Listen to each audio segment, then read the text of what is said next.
का? हे शक्य आहे का?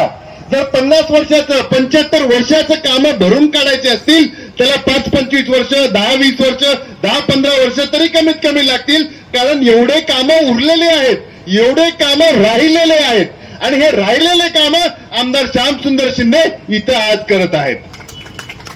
आपली जर ह्याच्या आधीचे आमदार जे एवढी टीका करतात, खडखडून टीका करतात, ह्यांची जर टीका आपल्याला मनात घ्यायची असती तर त्यांनी स्वतःहून ह्याच्यातले कोणतेच कामं आधी केले का नाही. आणि हे सगळ्यांना तुमच्या डोळ्यासमोरचे कामं आहेत. मी कोणते दूरचे कामं सांगत नाहीत. जे साहेबांनी उस्माननगरला केलेत, पानशेवडीला केलेत, भरपूर हळदाला केलेत, चिखलीला केलेत, कातकळंब्याला केलेत, भरपूर गावांमध्ये केलेत. मी त्या कामांबद्दल तर त्याचा विषय अजून काढलेलाच नाही. मी विषय फक्त कंधार शहराचाच काढतोय आज. कारण उद्घाटन फक्त कंधार शहरातल्या कामांचं आहे. कंधारमध्ये तर एवढे कामं दिलेलेच आहेत, पण कंधार तालुक्यातल्या प्रत्येक गावात आणि बऱ्याच गावात भरपूर निधी देऊन विकास कामं आज इथं झालेले आहेत. या सगळ्या गोष्टींचा तुम्ही विचार केला पाहिजे की असा व्यक्ती आपल्याला परत भेटेल का जो खरोखर लोकांचं कल्याण करतो, जो खरोखर समाजाचं कल्याण करतो आणि ज्याला कल्याण करण्यातच आनंद आहे, त्याला दुसरं काही नको. त्याला ऑटोवाल्यांचे हप्ते नको, त्याला त्याचे हप्ते नको, दारूवाल्याचे नको. बऱ्याचशा ज्या गोष्टी घडत आल्यात त्या गोष्टींच्या त्यांच्या आहारी जायची बिलकुल इच्छा नाही. असा आमदार आपल्याला लाभलाय, मला लाभलाय, ह्याच्याबद्दल मी फार आनंदी आहे. ते आता माझे वडील आहेत हा वेगळा विषय आहे, पण कोणी पण असता तर माझ्या मतदारसंघासाठी मी हेच म्हणलो असतो की या पद्धतीचा आमदार मला पाहिजे, जो विकास कामं करतो आणि त्याचाही खूप हाहाकार करत नाही, त्याचा खूप आवाज काढत नाही. असं काम करणारा व्यक्ती आपल्याला लाभला हे खरंच आपलं भाग्य आहे. राहिला विषय जे माझ्या मित्रांनी आता काढला होता की मैदानात जे नवीन पैलवान आलेत, अरे ते पैलवानच नाहीत. मैदानात उतरले असतील, मैदानात आले असतील, पण पैलवान तर नक्कीच नाही. मला टीका करायची इच्छा नव्हती आणि मी टीका करण्यासाठी हे भाषण किंवा टीका करण्यासाठी इथं आलो नाही. पण जर टीका नाही केली तर ते आपल्याबद्दल काही पण बोलतच जातात आणि हे योग्य आहे का? हे बरोबर आहे का? जर आपण शांत राहिलो तर ते आपल्यावर चढतात. त्याच्यामुळे मला आज असं बोलावं लागत आहे. हो, ते पैलवानच नाहीत. आता कोणी म्हणतात बिमार झालेत, कुठेतरी गेलेत. मला माहित नाही, जर खरोखर बिमार असेल तर त्यांना देवाची कृपा असून त्यांची तब्येत बरोबर व्हायला पाहिजे.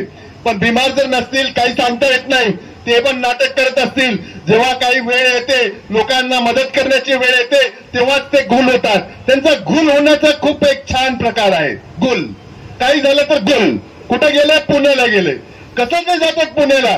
कोणताही महत्वाचा काही विषय आला तर पुण्याला जातात आणि जेव्हा सोयीचं असते, जेव्हा सोयीनुसार चालायचं असते तेव्हा ते नांदेडमध्ये टपकतात, लोहा कंधारमध्ये टपकतात.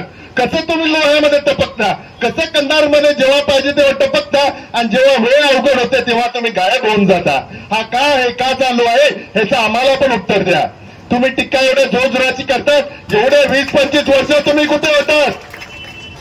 एवढ्या वर्ष तुम्ही कुठे होतात? शिंदे साहेबांचं काम जरी ते मतदारसंघात जरी ते नांदेडला राहायला नसले तरी 40 वर्षापेक्षा जास्त पासून त्यांचं काम इथं चालू आहे. 40 वर्षापासून ते लोकांची मदत करत आलेत, समाजाची मदत करत आलेत, समाजसेवा करत आलेत. तुम्ही कुठे होता मागचे 40 वर्ष किंवा मागचे 25 वर्ष? तुम्ही कुठे होतात? तुम्हाला पुण्याच्या लोकांनी नाकारलं, एकदा नाही तर बरेच वेळ नाकारलं, म्हणून तुम्ही आज इथं आले आहात. हे सत्य आहे, हे सत्य आहे. तिथल्या लोकांनी तुम्हाला नाकारल्यामुळं तुम्ही आज इथे येता. तुम्हाला वाटतं इथली जनता भोळी आहे, इथल्या जनतेला कळत नाही. हे सत्य आहे का? इथल्या जनतेला कळत नाही? आपल्याला कळत नाही? आपल्या तेवढं भोळा समजतात? हे सत्य आहे का? बिलकुल नाही. इथली जनता पण चाणाक्ष आहे. इथल्या जनतेला पण सगळं समजते. ये जनता है सब कुछ जानती है, ये जनता है सब कुछ जानती है. तिकडल्या लोकांनी तुम्हाला नाकारलंय, इथल्या लोकांनी पण तुम्हाला नाकारलंय आणि इथले लोक तुम्हाला पुढे पण नाकारतील. तिथं नाकारल्यामुळे तुम्ही इथं आलात. तुम्हाला वाटायला इथं सोपं आहे की काय? इथं सोपं आहे. इथं काहीतरी नंबर मारता येते, बंपकबाजी करता येते, काहीतरी जोरजोरात बोलायचं, दारू पाजून बोलायचं, कार्यक्रमाला काहीतरी करायचं, कुठं 2 पैसे खर्च करायचे आणि इथली जनता बोली असल्यामुळं या जनतेला आपल्याला बनवता येते, पण हे सत्य नाही. कन्नडवासियांनो, हे सत्य आहे का? हे सत्य आहे का? बिलकुल नाही. कन्नडवासियांना पण माहिती आहे की आपल्याला इथं काय पाहिजे. त्यांनी पण विकासाची ही नदी पाहिलेली आहे. त्यांना माहिती आहे की आपल्याला कोणत्या गोष्टीची गरज आहे आणि आपल्याला यापुढे कोणत्या प्रकारचा माणूस पाहिजे, काय असं पाहिजे. आता मी तिथं उद्घाटनाचे इथं एक उदाहरण देतो. आता मी तिथं उद्घाटनाच्या इथं गेलो होतो, तर तिथले व्यापारी 2 आले आणि म्हणाले मला आभार व्यक्त करायचंय साहेब, तुम्ही हा रस्ता केलाय, मला खरंच तुमचा आभार व्यक्त करायचा आहे, मनापासून मला तुमचा आभार व्यक्त करायचा आहे. एवढे लोक आपल्याला येऊन म्हणतात, येऊन बोलतात, म्हणजे खरंच काहीतरी त्यांच्या जीवनात फरक पडलाय. ते म्हणाले पहिले फक्त किचड होती, फक्त किचड होती, फक्त घाण होती, पण त्या घाणीचं आणि किचडचं आता एक सीसी रस्ता झालाय.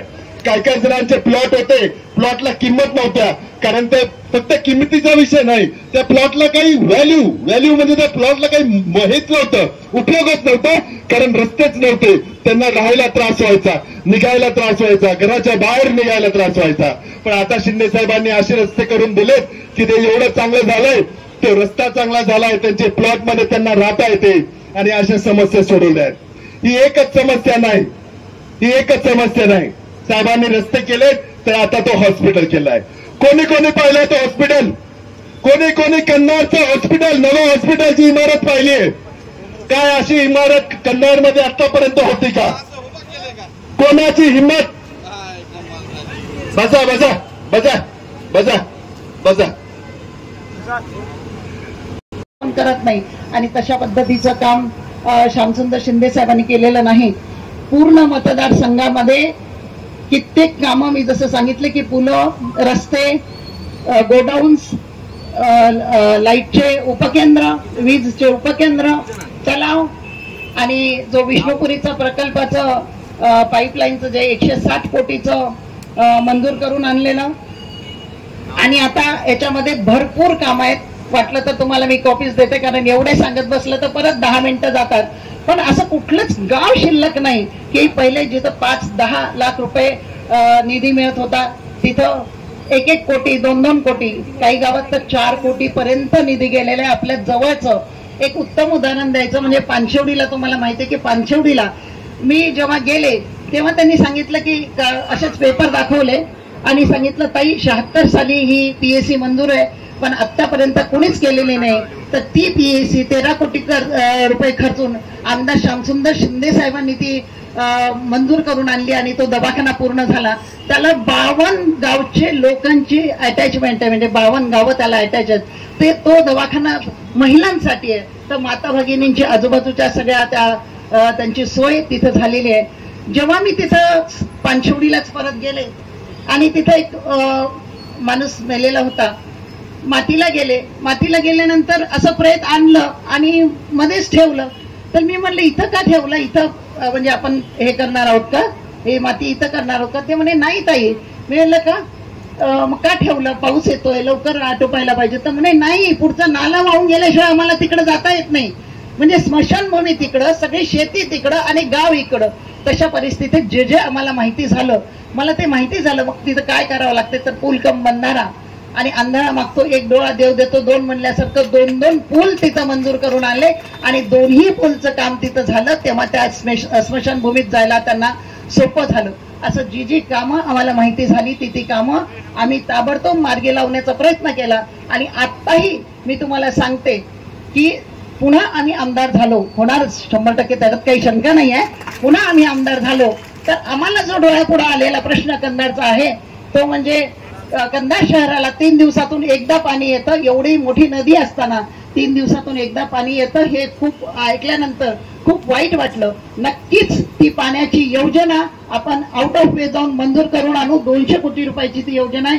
नक्कीच ती आमदार श्यामसुंदर शिंदे साहेब झाले तर ते किंवा मी जे कोणी होईल तर नक्की ती आपण मंजूर करून आणू आणि जेही कामं राहिलेत ती मार्गी लावण्याचा प्रयत्न करू. आपलं कंधार शहर हे स्वच्छ सुंदर शहर करण्याच्या कल्पना करूया आणि स्वच्छालय वगैरे असंही मध्ये मध्ये कुठं कुठं आपल्याला जागा मिळेल त्याप्रमाणे बांधण्याचा प्रयत्न करू.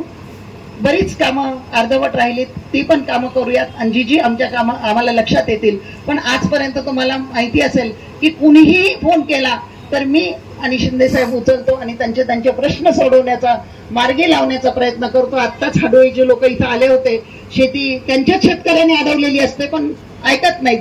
तसं कित्येक गावात जाऊन मी त्यांचेही प्रश्न सोडवते. आता त्यांना सांगितलं की तुम्ही ताबडतोब जा आणि तिथं ऑफिसर जातील. ते इथून गेले तिथं आणि ऑफिसर तिथं पोहोचलेले आहेत. त्याचप्रमाणे कित्येक गावामध्ये वाक्यासारख्या ठिकाणी असंच रस्ते ते केल्यानंतर एकशे प्रश्न असा आहे की पश्चिम महाराष्ट्रात मी जर मुंबईत नोकरी केल्यामुळं पश्चिम महाराष्ट्रातले सगळे जिल्हे 3-4 तासात 5 तासात त्यांचं दूध, भाजीपाला, फळं, फुलं, अंडी, कोंबड्या जे काय असतात ते येतात, त्यांना मार्केट मिळते, त्यांना पैसे मिळतात.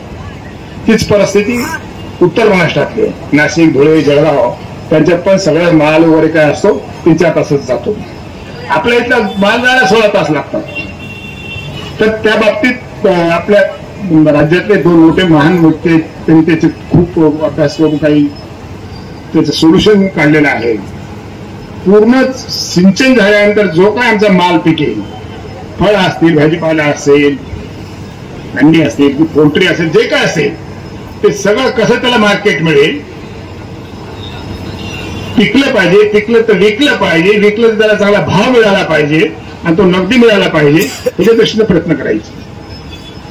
खऱ्या अर्थानं इथला शेतकरी सुखी झाला पाहिजे. मी तर जातपात धर्म मानत नाही. मला सांगा, आपण कुठं जन्मायचं आपल्या हातात असतं का? कोणा शेठजीच्या घरी जमायचं, मोठ्या करोडपतीच्या घरी जमायचं, कोणाच्या श्रीमंताच्या घरी जमायचं आपल्या हातात नसतं. त्याच्यामुळे एखाद्या माणसाला जातीच्या नावाखाली बोलणं आणि कमी लेखणं याच्यापेक्षा मूर्खपणा दुसरा कुठलाच नाही. जातपात धर्म आपण तर मानत नाही. आमचा धर्म माणूस की आमची जात माणूस सगळ्याला घेऊन चालत असतो. मतदारसंघात सुद्धा सगळ्याला आम्ही घेऊन चालतो. विकासाची भूमिका सुद्धा आमचे सगळ्या करता समान असते आणि कुठल्याही परिस्थितीत माझ्या मतदारसंघातला चेहरा मला बदलला पाहिजे तर शहरातला हा विकास आपला माहिती करत सांगतो. मध्ये आताच आमच्या इंजिनियर साहेबांनी दिले, तुमचे फार चांगले आहेत. बघा, आज आम्ही 2.5 कोटीचे उद्घाटन केले कंधारमध्ये. शहरातील उद्योग करायचे तर आणखीन राहिले काम करायचे, टेंडर काढून सह व्हायचे. आम्ही 30 कोटी आहे. 100 खाटाचं हॉस्पिटल ते 66 कोटी. ते होत नव्हतं. त्यावेळेस मुख्यमंत्री काही सही करत नव्हतं. अजितदादाकडे रोग दागाने मला ते घेऊन गेले, सिव्हिल हे करा आणले. त्याचं एक खासगी काम नाही म्हणले, लोकांचे प्रश्न आहे ते 2 मिनिटात करून दिले. मतदारसंघातील एकूण कंधार शहरात याच्यात आतापर्यंत 5 वर्षात 150 कोटीचे रस्ते आपण मंजूर केले करतोय. एकूण मंजूर रस्ते कंधार तालुक्यात एकट्या 200 कोटीचे आहेत. एकूण मंजुरी इमारती कंधार शहरामध्ये 90 कोटीचे आहेत. 66 कोटीचं हॉस्पिटल आहे. एसडीओ ऑफिस बांधलं, दुसरे पीडब्ल्यूडी क्वार्टर्स बांधले, अशा बऱ्याच काही गोष्टी आहेत. कंधार लोहा मतदारसंघात एकूण रस्ते 350 कोटीचे, एकूण इमारती 150 कोटीचे, म्हणजे 500 कोटीचा निधी मी येत्या 5 वर्षात आणलेला आहे. माझे 2 स्वप्न आहेत की इरिगेशन सिटी सिल्टिंग करून इकडला भाग इरिगेटेड करायचा आणि 2500 कोटीचे सगळा मतदारसंघ हिरवागार झाला पाहिजे. हिरवागार झाला पाहिजे, तो पिकला पाहिजे, तो विकला पाहिजे, त्याला जे विकल्यानंतर जे पैसे लवकर मिळाले पाहिजे. आमचा शेतकरी शेतमजूर जो कष्ट करणार आहे त्याचे घर संसार चांगले सुधारले पाहिजे, तर माझा मतदारसंघ पुढे गेला पाहिजे, याच्याकरता मी ते सगळं